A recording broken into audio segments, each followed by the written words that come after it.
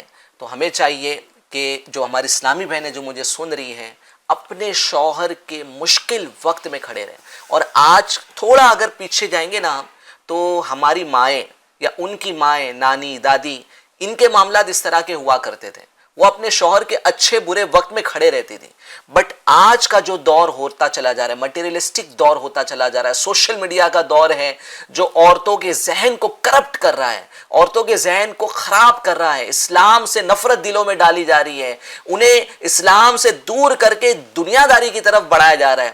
تو آج معاملہ یہ ہے کہ جو ایک وفاداری ہونا چاہیے، مشکل وقت میں کام آنے والے معاملات، غم گساری والے معاملات، یہ سارے معاملات جو ہے وہ ہمارے معاشرے سے ختم ہوتے چلے جا رہے ہیں۔ تو میں خدا را ہماری اسلامی بہنوں کو عرض کروں گا کہ حضرت خدیجۃ الکبریٰ رضی اللہ تعالیٰ عنہ کی اس مبارک زندگی سے اور آپ کے اس طرح کے واقعات سے درس حاصل کریں، انشاءاللہ آپ کی زندگی خوشحال ہوگی، آپ اپنے شوہر کا ساتھ دے گی، انشاءاللہ ایک وقت ایسا آئے گا کہ اس کے بھی اچھے دن آئیں گے، اور انشاءاللہ عز و جل آپ کا یہ مشکل وقت میں اس کا ساتھ دینا اس کے لیے بہت بڑا سپورٹ کا باعث بنے گا۔ ابھی چلیں گے ہم مفتی صاحب کے لیے جو سوالات آئے ہیں اس کو بھی ہم چلائیں گے، اور ناظرین نے ڈاکٹر صاحب کے لیے بھی کچھ سوالات بھیجے ہیں، اس کو بھی ہم انشاءاللہ اپنے پروگرام میں شامل کریں گے۔ السلام علیکم ورحمۃ اللہ وبرکاتہ۔ یوسف اتاری عرض کر رہا ہوں۔ ماشاءاللہ ماشاءاللہ بہت زوردار سلسلہ چل رہا ہے انوار سحری کا، اور بہت زبردست ٹاپک ہے، ذکر خیر ہے ام المومنین حضرت خدیجۃ الکبریٰ رضی اللہ تعالی عنہا کا، ماشاءاللہ۔ اچھا، ابھی جو ہمارے علی مدنی صاحب نے واقعہ بیان کیا کہ نبی پاک صلی اللہ علیہ وسلم نے ملک شام کا سفر اختیار کیا کاروبار کے حوالے سے، تو مفتی صاحب کی بارگاہ میں مجھے یہ سوال کرنا ہے کہ مفتی صاحب، کیا اگر آج کے دور میں ہم کاروبار کے لیے ٹریول کرتے ہیں، مال بیچنے کے لیے ٹریول کرتے ہیں، اور اس میں اگر ہم نیت کر لیں کہ نبی پاک صلی اللہ علیہ وسلم کا یہ طریقہ رہا ہے، تو کیا اس سنت پر عمل کرنے کا ثواب ملے گا، اور کیا اسے سنت کہا جا سکے گا؟ جی مفتی صاحب۔ ماشاءاللہ ہمارے رکن مشاورت حاجی یوسف صاحب ہمارے سلسلے کو ملاحظہ فرما رہے ہیں، ماشاءاللہ، اللہ تعالیٰ ان کو برکتیں عطا فرمائے۔ آمین آمین۔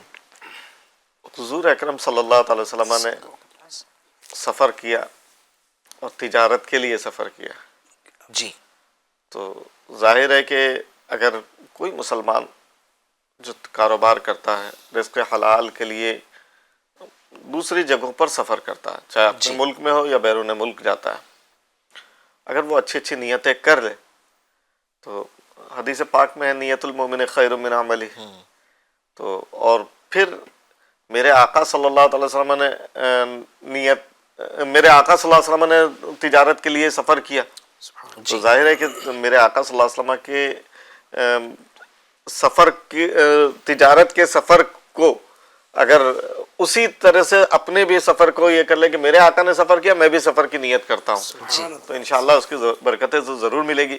اور ساتھ ساتھ یہ کہ اسے سنت کہا جا سکتا ہے یا نہیں، یہ بعض سنتیں جو ہوتی ہیں سنتیں موقدہ ہوتی ہے، بعض سنن ہدیٰ ہوتی ہیں، تو الگ الگ قسمیں ہوتی ہیں، یہ کس قسم میں داخل ہے وہ توجہ میں نہیں ہے۔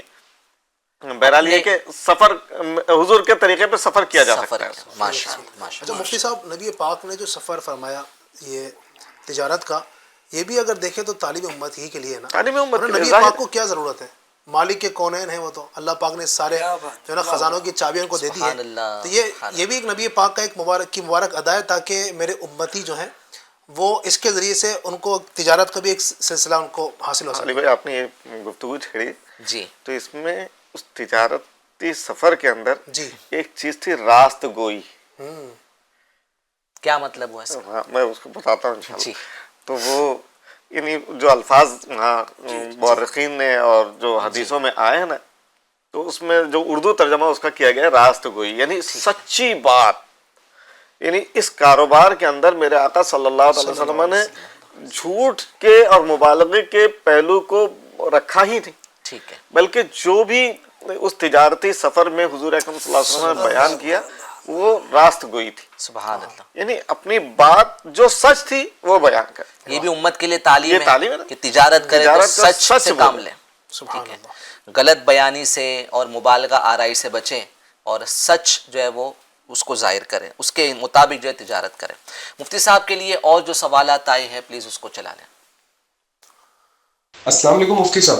السلام ایک چیز پوچھنا ہے زکوٰۃ کے ریلیٹڈ. میرا کزن ہے نا انگلینڈ میں ہے، تو ہے نا اس کے پاس پاؤنڈ میں پیسہ ہے بینک میں. اب اس کو زکوٰۃ ہے تو زکوٰۃ انڈیا میں دینا چاہتا ہے، تو کیسا کرنا پڑے گا؟ مطلب پاؤنڈ میں کنورٹ کر کے انڈین روپیز میں یہاں پہ دے سکتے ہیں نا؟ پلیز بتائیے نا.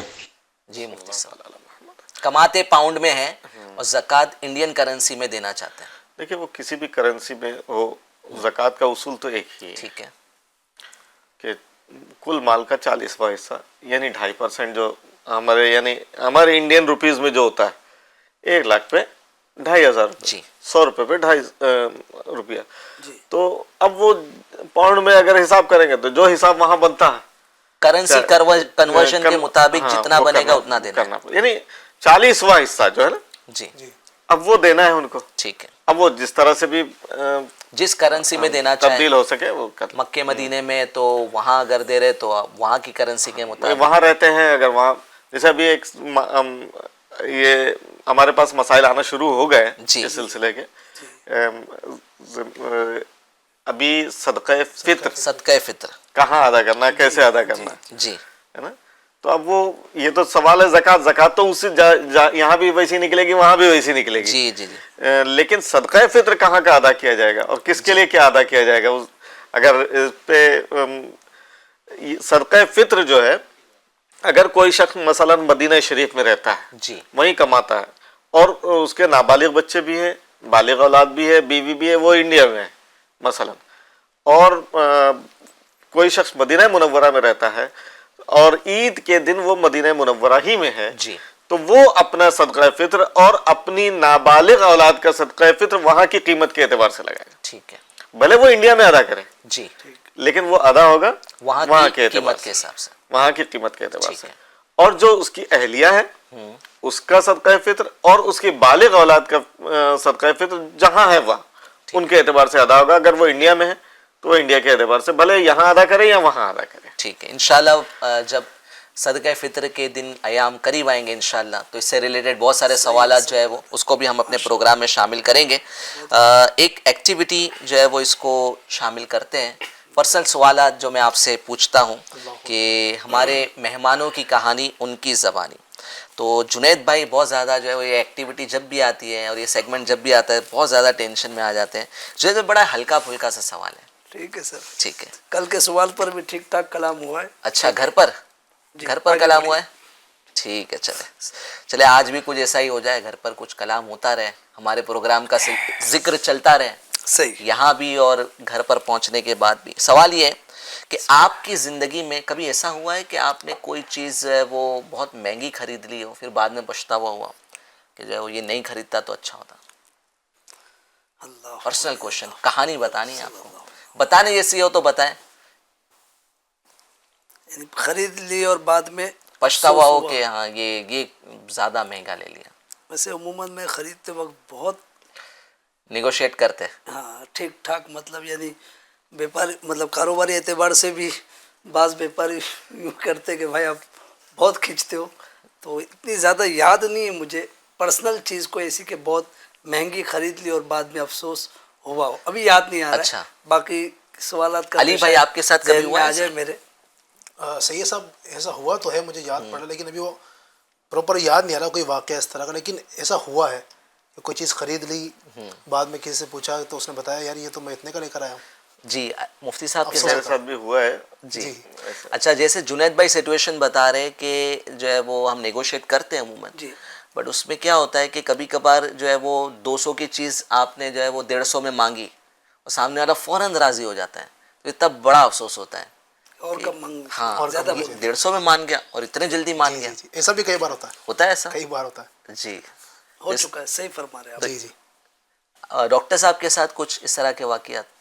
ہوئے تو ہیں صحیح صاحب، وہی ہے کہ ذہن میں ابھی ایسا کوئی واقعہ نہیں آ رہا ہے.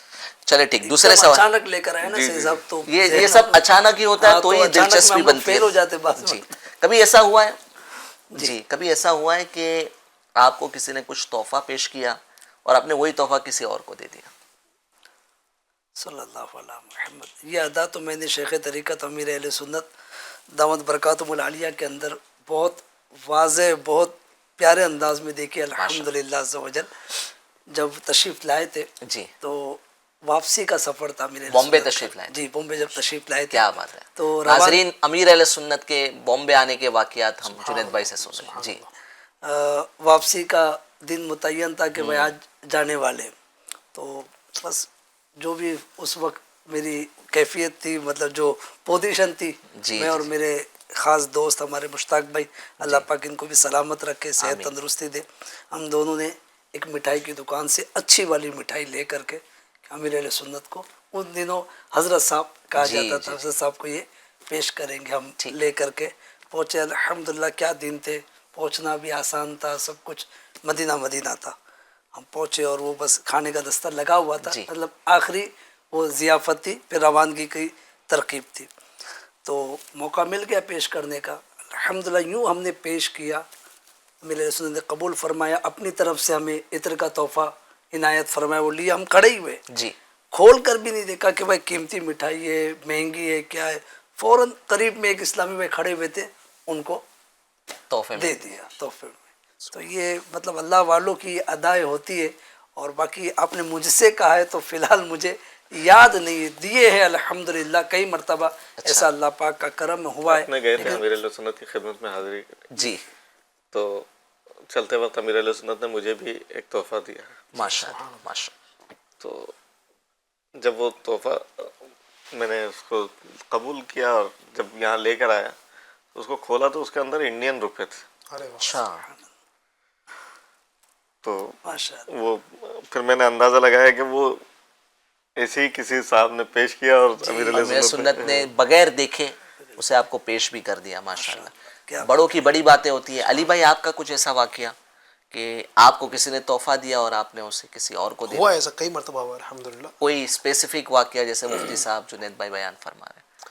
ایسا اب مفتی صاحب نے تو امیر سنت کا بیان کیا، اب ظاہر میں تو محروم رہا اس ساتھ چلے سے. آپ یہ بتا دیں ہمیں، آپ کی زندگی کا سب سے حسین سفر کون سا تھا مدینے کے سفر کے علاوہ؟ مدینے کا سفر تو ماشاءاللہ مدینہ مدینہ، اللہ پاک ایسا کرے کہ کوئی ایپیسوڈ ہو کہ ہم مدینے کے سفر کی یادیں جو ہے اس میں ذکر کر رہے ہیں. تو مدینے کے سفر کے علاوہ آپ کی زندگی کا کوئی یادگار سفر؟ یادگار سفر جی. بہت سارے سفر کیے ہیں الحمدللہ، وہ بھی سب یعنی اکثر سفر دعوت اسلامی کے تحت ہی کیے ہیں. ماشاء اللہ. تو یوں اگر دیکھا جائے تو کشمیر کا سفر بھی ہوا ہے 2 مرتبہ. کشمیر گئے آپ؟ جی. اچھا. تو وہ ایک کس مہینے گئے؟ کون سے مہینے میں گئے کشمیر؟ میں گیا تھا غالباً رمضان سے پہلے، یعنی ایک مرتبہ جب میں گیا تو رمضان سے پہلے گیا تھا. جو کیلنڈر کے حساب سے کون سا مہینہ؟ انگریزی اعتبار. انگریزی. ایسے ٹھنڈ کچھ بہت تھی؟ نہیں گرمی اتنی کے ٹھنڈ؟ ایام تھے. اچھا، ٹھیک ہے. اور میں گیا ایک مرتبہ، تو میں جب گیا تھا تو 2 روزے وہاں سعادت ملی. ماشاء اللہ. تو ایک یہ تھا کہ ایک نیا ایک الگ موسم تھا، ٹھنڈی کا ماحول تھا، اور وہاں پر جو 2 روزے رکھے تو پتہ ہی نہیں چلے کیسے دن گزر گئے. کیا بات. تو یوں ایک یادگار تھا. اس کے علاوہ اور بھی الحمدللہ سفر کیے ہیں. کشمیر کا سفر بڑا یادگار تھا. جنید بھائی، آپ کی زندگی کا یادگار سفر؟ بسم اللہ الرحمن الرحیم. بہت دور کا سفر ہوا تھا. نگران شورا اور دیگر جو ہے تشریف لائے تھے نیپال میں. اکیلا میں گیا تھا، پورا سفر جو ہے وہ اکیلا اور کوئی ہی سفر؟ کیا تھا. اس کے علاوہ کئی سفر کیے ہیں. اب یادگار سفر تو ماشاءاللہ مدینہ منورہ کا سفر ہی ہے. ماشاء اللہ. اور باقی مدنی قافلوں میں الحمدللہ عز و جل کئی مرتبہ سفر کی سعادت نصیب ہوئی ہے. اللہ قبول کرے. ماشاء اللہ. اچھا، مدینے کا سفر جو میرا تھا نا، جی. وہ یادگار اس لیے بھی تھا الحمدللہ کہ ماہ رمضان میں نصیب ہوا. سبحان اور اللہ. سونے میں سہاگا یہ کہ عید مدینے پاک میں نصیب ہوا. کیا بات ہے. ماشاء اللہ. کتنے سال پہلے کی بات ہے؟ یہ میں گیا تھا 2019.